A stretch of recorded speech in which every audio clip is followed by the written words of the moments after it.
So yun guys, welcome back sa aking YouTube channel. So it's me again, Master GTV. So yun mga master, pasensya na kayo. Medyo natagalan tayo sa ating pag-upload ng ating video.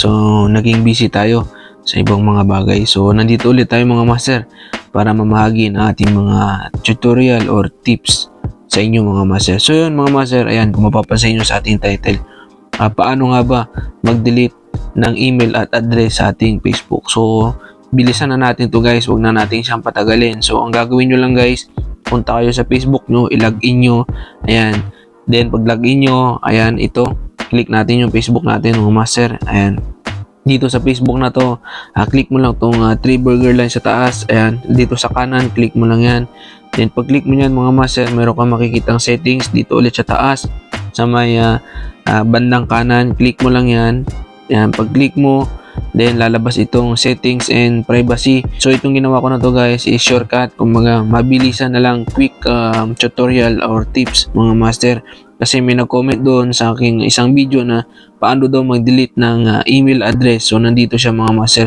then click mo tong account center mga master, click mo yan, then pag click mo yan, meron kang makikita dito sa baba na account settings, click mo yung personal details mo, then lalabas itong contact number mo tsaka yung email or Gmail address mo na nilagay sa yung personal details. So ano nga ba yung kahalagahan nito mga master? Yung kahalagahan nito mga master, in case na may mag-hack sa yung Facebook, ayan, merong magsisend ng verification code na kung ikaw ba talaga tong nagmamay-ari ng Facebook na to. Ito yung pinakamahalaga mga master, ayan. Kung gusto mong palitan, pwede mo siyang palitan. Ayan, pati yung number, pwede mo rin siyang palitan. Like example, yung number mo mga master is hindi na siya gumagana, or like example, ay nga, hindi mo siya na-register, so pwede mo siyang palitan mga master. Kung for example, nag-verification code, nag-send doon sa ano mo, tinatawag nating number, so meron kang option, kasi nga yung number na yon is hindi na nakaka-receive ng mga kumbaga ng mga messages, ayan, so pwede kang mag-option mga master na sa contact info mo is yung Gmail mo mga master, ayan, yan yung to option, ayan, so to authentication mga master, kailangan is naka-on, ayan, ang advantage niyan, in case na mawala yung number mo at alam mo yung Gmail mo, so doon pa rin magsisend ng verification code sa Gmail mo, yan yung importante mga master sa ating Facebook, at iwas yan sa mga hack. So like example yan, number gusto mong palitan, ayan, click mo lang tong delete number, ayan, i-delete mo yung number para mapalitan mo ng bagong number.